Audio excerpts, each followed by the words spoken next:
Apa itu teori simulasi? Teori simulasi adalah hipotesis yang menyatakan bahwa realitas yang kita alami mungkin hanyalah simulasi komputer canggih, mirip seperti permainan video atau program digital yang sangat realistis.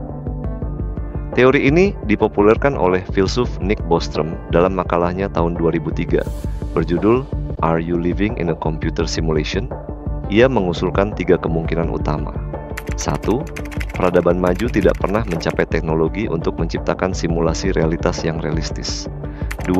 Peradaban maju yang mampu menciptakan simulasi memilih untuk tidak melakukannya, mungkin karena alasan etis atau praktis. 3. Kita hampir pasti hidup dalam simulasi.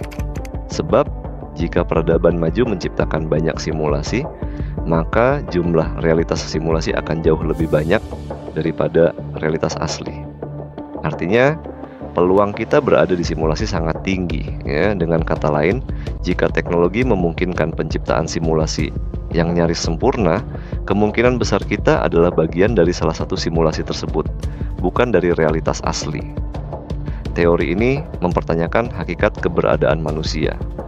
Apakah kita entitas nyata atau sekadar kode dalam sistem komputer canggih? Permainan seperti The Sims memberikan gambaran sederhana tentang teori ini. Dalam The Sims, karakter non-pemain atau NPC menjalani kehidupan virtual. Mereka bekerja, makan, tidur, bersosialisasi, dan bahkan memiliki emosi. Di versi terbaru, saat permainan dibiarkan berjalan tanpa campur tangan pemain, NPC bisa membuat keputusan sendiri. Misalnya, mereka bisa berbelanja, memancing, atau berinteraksi dengan karakter lain, seolah-olah mereka hidup dan memiliki kesadaran. Bayangkan di masa depan, teknologi game berkembang begitu jauh. Karakter memiliki kecerdasan buatan, AI, yang sangat canggih hingga mereka merasa nyata. Mereka mungkin mulai mempertanyakan dunia mereka, seperti manusia mempertanyakan realitas saat ini. Bahkan bisa jadi mereka mengembangkan teknologi sendiri dan menciptakan simulasi baru di dalam simulasi mereka. Ini membentuk rantai simulasi yang tak terbatas. Sebagai contoh, dalam versi hipotetis The Sims di masa depan, karakter bisa membangun komputer virtual dan menciptakan permainan The Sims versi mereka sendiri. Jika ini terjadi, manusia modern mungkin hanyalah salah satu lapisan dalam rantai simulasi tersebut, tanpa menyadari bahwa kita adalah bagian dari kode. Argumen Bostrom menyatakan, jika peradaban maju mampu menciptakan jutaan simulasi, maka peluang untuk berada di realitas asli sangat kecil. Mungkin hanya 1 banding 1 juta. Bayangkan sebuah superkomputer menjalankan jutaan dunia virtual, masing-masing sangat mirip dengan alam semesta kita. Dari jutaan dunia tersebut, hanya 1 yang benar-benar asli. Dengan kata lain, kemungkinan besar kita hidup dalam simulasi, bukan di realitas sejati. Dalam konteks ini, manusia bisa jadi seperti NPC dalam The Sims, menjalani kehidupan yang terasa nyata, padahal diatur oleh sistem di luar kendali kita. Representasi dalam budaya populer film seperti The Matrix menggambarkan teori simulasi secara dramatis. Dalam film itu, manusia hidup di dunia virtual yang diciptakan oleh mesin tanpa menyadari bahwa tubuh mereka sebenarnya terhubung ke sistem komputer.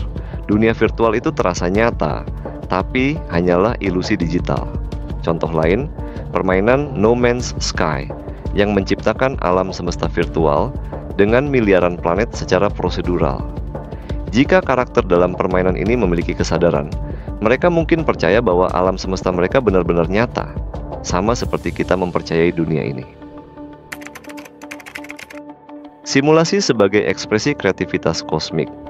Selain pendekatan teknologis dari Bostrom, teori simulasi juga bisa dilihat dari perspektif filosofis dan kreatif, yaitu simulasi sebagai ekspresi kreativitas kosmik. Dalam pandangan ini, alam semesta kita adalah karya seni atau eksperimen dari entitas atau peradaban super canggih.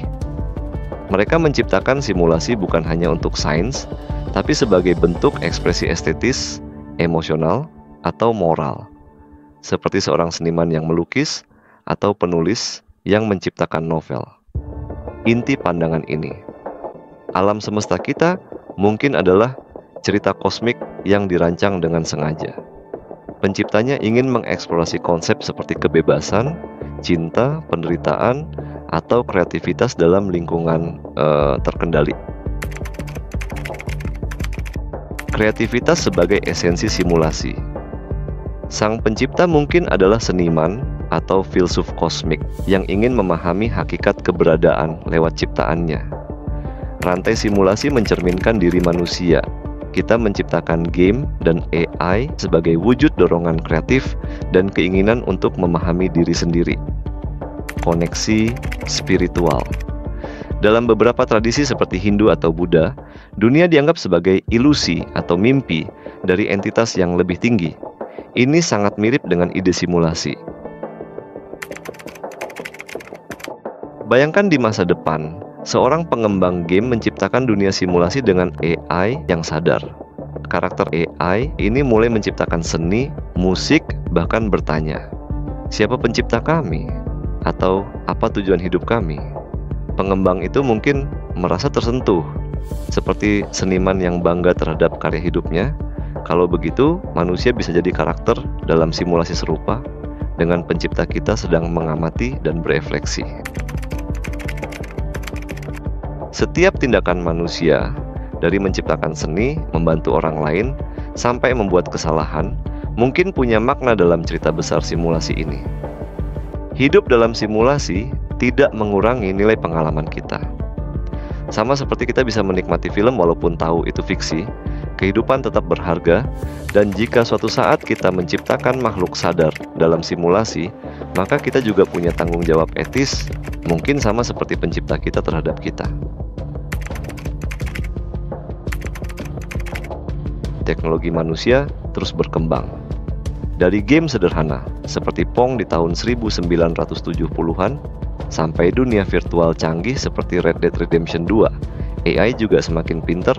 Kalau tren ini terus berlanjut, bukan mustahil kita akan menciptakan simulasi yang tak bisa dibedakan dari kenyataan.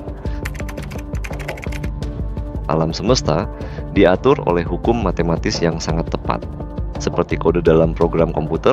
Bahkan fisikawan James Gates menemukan persamaan fisika yang mirip dengan kode koreksi kesalahan di komputer. Hal-hal seperti deja vu atau efek Mandela sering dianggap sebagai kemungkinan glitch dalam simulasi. Memang spekulatif, tapi jadi bahan diskusi menarik di kalangan pendukung teori simulasi. Glitch in the Matrix bisa dibilang bug di dunia nyata ini, seperti contoh berikut. Gua mau lo perhatiin ini. Di video ini bisa dilihat burung tersebut sedang stuck dan tidak bergerak, hanya diam saja di udara. Di video kedua ini juga memperlihatkan burung yang sama sekali nggak gerak, tapi posisi dia ada di udara. Kalau diperhatiin, orang-orang di sana juga terheran. Kenapa burung itu terdiam?